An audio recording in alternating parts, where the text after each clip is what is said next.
السلام علیکم۔ بسم اللہ الرحمن الرحیم۔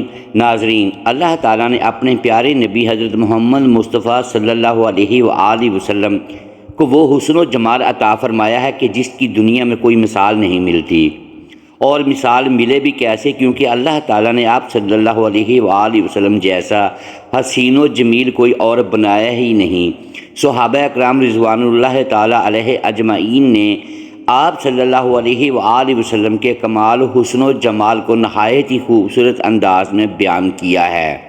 حضرت خالد بن ولید رضی اللہ تعالیٰ عنہ سے ایک قبیلے کے سردار نے پوچھا، اپنے نبی حضرت محمد مصطفیٰ صلی اللہ علیہ وآلہ وسلم کا حسن و جمال بیان کیجئے۔ حضرت خالد بن ولید رضی اللہ تعالیٰ عنہ نے فرمایا، میں تفصیل سے تو بیان نہیں کر سکتا۔ اس نے عرض کیا، مختصراً بیان کر دیجئے۔ فرمایا، جیسے بھیجنے والا ہے اسی اعتبار سے اس کا رسول بھی باکمال ہے۔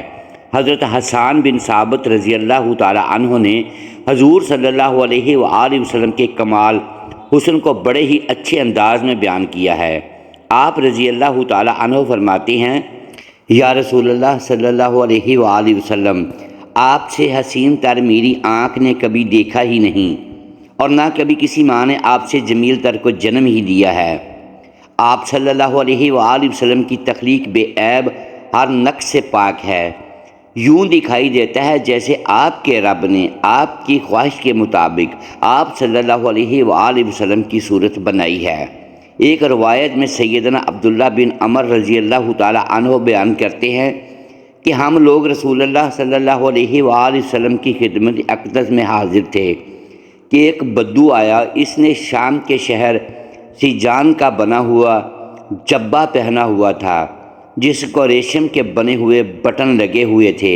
اس نے کہا، تم لوگوں کا ساتھی یعنی محمد صلی اللہ علیہ وآلہ وسلم شہواروں کی اولاد شہواروں کو یعنی جدی پشتی معزز لوگوں کو ذلیل کر دینا چاہتا ہے، اور گڈریوں اور اولاد گڈریوں کو بلند کر دینا چاہتا ہے۔ تو حضور نبی کریم صلی اللہ علیہ وآلہ وسلم نے اس کا جبہ پکڑ کر فرمایا، میں تجھے بے عقلوں کا لباس پہنے ہوئے دیکھ رہا ہوں۔ پھر آپ صلی اللہ علیہ وآلہ وسلم نے فرمایا، جب نوح علیہ السلام کی وفات کا وقت آیا تو انہوں نے اپنے بیٹے سے فرمایا، میں تجھ کو وصیت کرتا ہوں، دو چیزوں کا حکم دیتا ہوں اور دو چیزوں سے روکتا ہوں۔ میں تجھے لا الہ الا اللہ کے ذکر کرنے کا حکم دیتا ہوں، کیونکہ اگر ساتوں آسمان اور ساتوں زمین ایک پلڑے میں رکھ دی جائیں اور لا الہ الا اللہ کو دوسرے پلڑے میں رکھ دیا جائے تو لا الہ الا اللہ حاوی اور بھاری ہو جائے گا۔ اگر ساتوں آسمان اور ساتوں زمین ایک بند حلقہ بن جائیں تو لا الہ الا اللہ انہیں جدا جدا کرے گا۔ اور میں تجھے سبحان اللہ و بحمدہ پڑھنے کا حکم دیتا ہوں، کیونکہ یہ ہر مخلوق کی تسبیح ہے اور اس کی برکت سے ہر مخلوق کو رزق ملتا ہے۔ اور میں تجھے شرک اور تکبر سے منع کرتا ہوں۔ میں نے عرض کیا، اللہ کے رسول صلی اللہ علیہ وآلہ وسلم، اس شرک سے تو ہم واقف ہیں، لیکن تکبر کا مطلب ہے کہ یہ تکبر ہے کہ کسی کے جوتے اچھے ہوں، جس کے تسمے خوبصورت ہوں؟ آپ صلی اللہ علیہ وآلہ وسلم نے فرمایا، نہیں۔ میں نے کہا، کیا یہ تکبر ہے کہ کسی کے پاس حلہ یعنی چادروں کا جوڑا ہو اور وہ اسے پہن لے؟ آپ صلی اللہ علیہ وآلہ وسلم نے فرمایا، نہیں۔ میں نے کہا، یہ کہ کسی کے پاس سواری کے لیے جانور ہو؟ فرمایا، نہیں۔ میں نے کہا، یہ ہے کہ کسی کے دوست ہوں جو اس کے پاس بیٹھے ہوں؟ آپ صلی اللہ علیہ وآلہ وسلم نے فرمایا، نہیں۔ میں نے عرض کیا، یا رسول اللہ صلی اللہ علیہ وآلہ وسلم، پھر تکبر کیا ہے؟ تو آپ صلی اللہ علیہ وآلہ وسلم نے فرمایا، حق کا انکار کرنا، لوگوں کو حقیر جاننا۔ نبی کریم صلی اللہ علیہ وآلہ وسلم نے اس انتہائی غفگی کی وجہ سے جو آپ صلی اللہ علیہ وآلہ وسلم کو ہوئی تھی، فرمایا تھا کہ میں اب ان کے پاس 1 مہینے تک نہیں جاؤں گا۔ حضرت جابر بن سمرہ رضی اللہ تعالی عنہ بیان کرتے ہیں، میں نے ایک مرتبہ نبی کریم صلی اللہ علیہ وآلہ وسلم کو سرخ جوڑا پہنے چاندنی رات میں دیکھا۔ میں کبھی چاند کو دیکھتا، کبھی آپ صلی اللہ علیہ وآلہ وسلم کے چہرے انور پر نظر ڈالتا۔ بالآخر اس فیصلے پر پہنچا کہ نبی اکرم صلی اللہ علیہ وآلہ وسلم چاند سے کہیں زیادہ حسین و جمیل ہیں۔ امام زرقانی رحمۃ اللہ علیہ نے ایک واقعہ لکھا کہ ایک دن رسول اللہ صلی اللہ علیہ وآلہ وسلم چہل قدمی کرتے ہوئے مدینہ منورہ سے باہر تشریف لے گئے۔ وہاں ایک قافلے کے کچھ لوگوں نے پڑاؤ کیا ہوا تھا، وہ وہاں ان کے اونٹ چر رہے تھے۔ حضور نبی کریم صلی اللہ علیہ وآلہ وسلم نے اونٹ دیکھے تو ایک سرخ رنگ کا اونٹ آپ صلی اللہ علیہ وآلہ وسلم کو پسند آ گیا، تو آپ صلی اللہ علیہ وآلہ وسلم نے قافلے والوں سے پوچھا، تم لوگ اس اونٹ کو بیچتے ہو؟ انہوں نے بیچنا تھا یا نہیں بیچنا تھا، لیکن حضور نبی کریم صلی اللہ علیہ وآلہ وسلم کو دیکھ کر کہا جی بیچنا ہے۔ حضور صلی اللہ علیہ وآلہ وسلم نے کہا کتنے کا دو گے؟ تو انہوں نے کہا اتنے کا، اور سودا طے ہو گیا۔ حضور نبی کریم صلی اللہ علیہ وآلہ وسلم نے فرمایا کہ میں سیر کرنے آیا تھا اور تمہارا اونٹ مجھے پسند آ گیا، میں باقاعدہ خریداری کے لیے نہیں آیا تھا کہ میں قیمت ساتھ لے کر آتا، اس لیے اونٹ مجھے دے دو، قیمت بھجوا دوں گا۔ چنانچہ قافلے کو لوگوں نے کہا ہمیں منظور ہے۔ حضور صلی اللہ علیہ وآلہ وسلم نے اونٹ پکڑا اور چل دیے۔ جب تک حضور صلی اللہ علیہ وآلہ وسلم نظر آتے رہے وہ دیکھتے رہے، جب نظروں سے اوجھل ہو گئے تو دل پر ہاتھ رکھ کر بیٹھ گئے۔ تھوڑی دیر کے بعد سکتے سے جب باہر آئے تو ایک دوسرے سے پوچھنے لگے کہ یار یہ شخص جو اونٹ ادھار لے گیا اس کا پتہ پوچھا تھا؟ کسی نے جب کسی کو نقد سودا دیا جائے تو اس کا عطا پتہ پوچھنے کی ضرورت نہیں ہوتی، اور جب کسی کو ادھار دیں تو یا آپ اسے جانتے ہوں یا درمیان میں کوئی ضامن یا کوئی چیز گروی رکھی جائے۔ یار اتنا قیمتی اونٹ ہم نے دے دیا اور پتہ بھی نہیں پوچھا، کوئی پتہ ہی پوچھ لیتا، کسی کو ہوش نہ رہا۔ ایک نے کہا یار جب وہ باتیں کرتا تھا تو منہ سے پھول جھڑتے تھے، میں تو بس یہی دیکھتا رہ گیا۔ دوسرے نے کہا یار میں تو اس کی آنکھیں دیکھتا رہا۔ تیسرے نے کہا میں تو اس کی مسکراہٹ کو دیکھتا رہا۔ اور وہ کہنے لگے جو بھی ہوا ہم اس کے حسن میں کھو گئے، اور وہ اپنے حسن کا جادو جگا کے قیمتی اونٹ ہم سے لے کر چلا گیا۔ امام زرقانی رحمۃ اللہ علیہ لکھتے ہیں کہ جب انہوں نے یہ کہا کہ قیمتی اونٹ ہم سے لے کر چلا گیا تو قافلے کے سردار کی بیوی جو اب تک خاموش بیٹھی تھی خیمے کا پردہ ہٹایا اور ان سے مخاطب ہو کر بولی، خبردار اس کے خلاف کوئی بات کی تو اگر وہ قیمت نہ دینے آیا تو مجھ سے لے لینا، میں اس کی ضمانت دیتی ہوں۔ انہوں نے کہا کہ اچھا تو اسے جانتی ہے؟ کہا واللہ میں بھی نہیں جانتی۔ تو کہا پھر ضمانت کیسے دیتی ہو؟ چنانچہ اس عورت نے کہا جب تم سودا کر رہے تھے تو خیمے کی اوڑ میں اس کا چہرہ مبارک دیکھا تھا، اور جس کا چہرہ اتنا پیارا ہو وہ جھوٹ بول ہی نہیں سکتا۔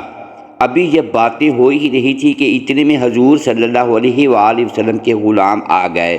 کہا کون ہیں وہ لوگ جن سے ہمارے آقا صلی اللہ علیہ وآلہ وسلم نے اونٹ خریدا تھا؟ انہوں نے کہا جی ہم لوگ ہیں۔ حضور صلی اللہ علیہ وآلہ وسلم کے غلاموں نے کہا یہ حضور صلی اللہ علیہ وآلہ وسلم نے کھجوریں تمہاری ضیافت کے لیے بھیجی ہیں اور یہ تمہاری قیمت ہے۔ انہوں نے کہا قیمت ہمیں بعد میں دینا، ہم تو خود بک گئے ہیں، ہمیں پہلے یہ بتاؤ کہ وہ رہتے کہاں ہے؟ حضور صلی اللہ علیہ وآلہ وسلم کے غلاموں نے کہا وہ سامنے جو کھجوروں کے جھنڈ ہیں یہیں ڈیرے ہیں ہمارے آقا کیے۔ وہ عورت پکار اٹھی کہ دیکھا یہ شخص جتنا صورت کا حسین تھا سیرت کا بھی اتنا ہی حسین نکلا۔ امام زرقانی رحمۃ اللہ علیہ لکھتے ہیں کہ پھر وہ سارا قافلہ حضور نبی کریم صلی اللہ علیہ وآلہ وسلم کی خدمت میں حاضر ہوا اور حضور صلی اللہ علیہ وآلہ وسلم کے ہاتھوں مسلمان ہو گئے۔ حضور صلی اللہ علیہ وآلہ وسلم نے مکہ معظمہ سے مدینہ منورہ کی طرف ہجرت فرماتے ہوئے ایک ایسے مقام پر پڑاؤ کیا جہاں ایک پختہ عمر عورت کا خیمہ تھا، اس کا نام ام معبد تھا۔ وہ اکثر مسافروں کی میزبانی کے فرائض بھی سر انجام دیا کرتی تھی۔ جس روز حضور صلی اللہ علیہ وآلہ وسلم کا گزر وہاں سے ہوا، اس کا شوہر بکریاں چرانے کے لیے باہر گیا ہوا تھا۔ گھر میں صرف ایک ہی لاغر بکری تھی جو ریوڑ کے ساتھ جانے سے قاصر تھی۔ حضور صلی اللہ علیہ وآلہ وسلم نے معجزانہ اس بکری کا دودھ دھونا شروع کیا۔ حضور صلی اللہ علیہ وآلہ وسلم کے ہاتھوں کے لمس سے اس بکری کے خشک تھنوں میں اتنا دودھ بھر آیا کہ وہاں موجود تمام لوگ سیر ہو گئے، مگر دودھ تھا کہ ختم ہونے کا نام ہی نہ لیتا تھا۔ معبد کا شوہر بکریاں چرانے کے بعد واپس آیا تو گھر میں دودھ سے لبالب برتن دیکھ کر دنگ رہ گیا اور معبد سے پوچھا، یہ دودھ کہاں سے آیا؟ انہوں نے جواب دیا، ایک شخص کی برکت کا نتیجہ ہے جو ابھی ادھر سے گزرا ہے۔ انہوں نے تعجب سے سوال کیا، وہ ایسا کون بابرکت شخص ہے؟ ذرا اس کے بارے میں کچھ بیان تو کرو۔ اس موقع پر معبد نے تاجدار کائنات حضرت محمد مصطفیٰ صلی اللہ علیہ وآلہ وسلم کے اوصاف بیان کرتے ہوئے فرمایا، میں نے ایک ایسا شخص دیکھا جس کا حسن نمایاں اور چہرہ نہایت حشاش بشاش اور خوبصورت تھا، اور اخلاق اچھے تھے۔ نہ رنگ کی زیادہ سفیدی انہیں معیوب بنا رہی تھی اور نہ گردن اور سر کا پتلا ہونا ان میں نقص پیدا کر رہا تھا۔ بہت خوبرو اور حسین تھے، آنکھیں سیاہ اور بڑی بڑی تھیں اور پلکیں لمبی تھیں، ان کی آواز گونجدار تھی، سیاہ چشم، سرمگین بالوں کی سیاہی خوب تیز تھی، گردن چمکدار اور ریش مبارک گھنی تھی۔ جب وہ خاموش ہوتے تو پروقار ہوتے اور جب گفتگو فرماتے تو چہرے اقدس پر نور اور رونق ہوتا۔ گفتگو گویا موتیوں کی لڑی جس سے موتی جھڑ رہے ہوتے۔ گفتگو واضح ہوتی، نہ بے فائدہ ہوتی، نہ بیہودہ۔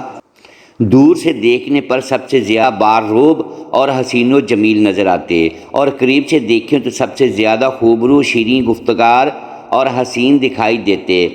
قد درمیانہ تھا، اتنا طویل کہ آنکھوں کو برا لگے اور نہ اتنا پست کہ آنکھیں معیوب جانیں۔ آپ صلی اللہ علیہ وآلہ وسلم دو شاخوں کے درمیان ایک شاخ تھے جو خوب زر و شاداب اور قد آور ہو، ان کے ساتھی ان کے گرد حلقہ بنائے ہوئے تھے۔ جب آپ صلی اللہ علیہ وآلہ وسلم کچھ فرماتے تو ہم تن گوش ہو کر غور سے سنتے، اور اگر آپ صلی اللہ علیہ وآلہ وسلم حکم دیتے تو وہ فوراً اسے بجا لاتے۔ سب آپ صلی اللہ علیہ وآلہ وسلم کے خادم تھے، اور آپ صلی اللہ علیہ وآلہ وسلم نہ ترش رو تھے اور نہ ہی آپ صلی اللہ علیہ وآلہ وسلم کے فرمان کی مخالفت کی جاتی۔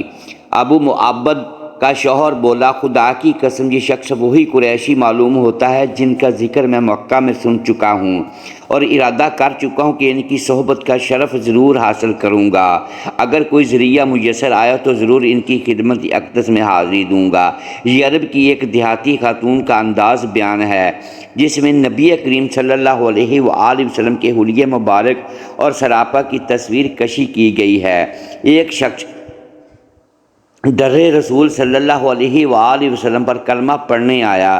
مسلمان ہونے کے بعد نبی کریم صلی اللہ علیہ وآلہ وسلم کی بارگاہ میں عرض کرنے لگا، یا رسول اللہ صلی اللہ علیہ وآلہ وسلم، ایک بات پوچھنی ہے۔ تو حضور صلی اللہ علیہ وآلہ وسلم نے فرمایا، پوچھو۔ کہنے لگے، یا رسول اللہ صلی اللہ علیہ وآلہ وسلم، دور جہالت میں آپ نے جو نیکیاں کی ہیں ان کا بھی اللہ ہمیں اجر عطا کرے گا؟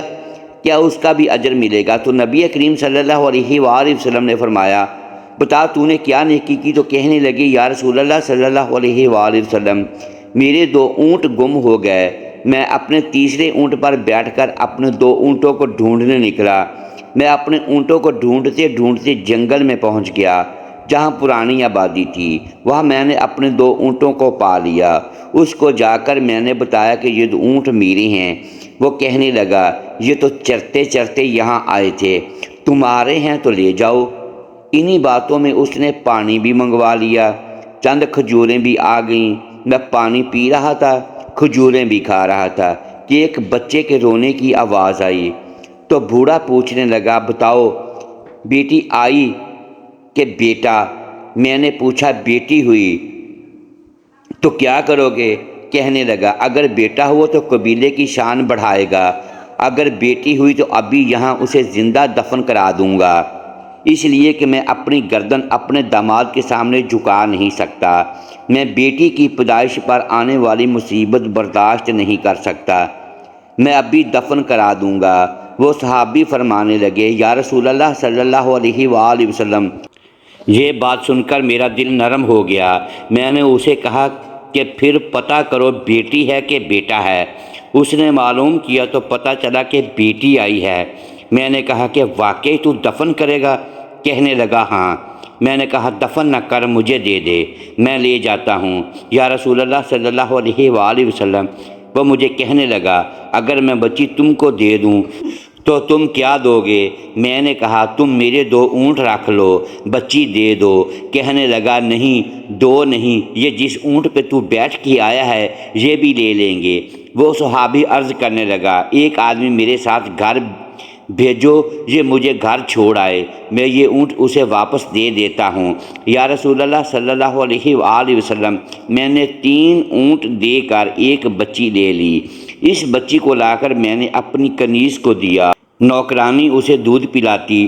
رسول اللہ صلی اللہ علیہ وآلہ وسلم، وہ بچی میرے داڑھی کے بالوں سے کھیلتی، وہ میرے سینے سے لگتی۔ حضور صلی اللہ علیہ وآلہ وسلم، پھر مجھے نیکی کا چسکا لگ گیا۔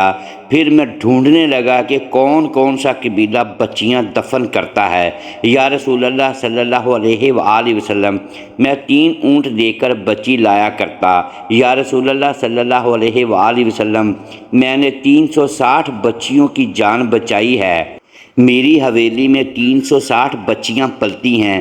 حضور صلی اللہ علیہ وآلہ وسلم، مجھے بتائیے میرا مالک مجھے اس کا اجر دے گا؟ کہتے ہیں یہ سن کر حضور نبی کریم صلی اللہ علیہ وآلہ وسلم کا رنگ مبارک بدل گیا، داڑھی مبارک پر آنسو گرنے لگے، مجھے سینے سے لگایا، میرا ماتھا چوم کے فرمانے لگے یہ تو تجھے اجر ہی تو ملا ہے، رب نے تجھے دولت ایمان عطا کر دی۔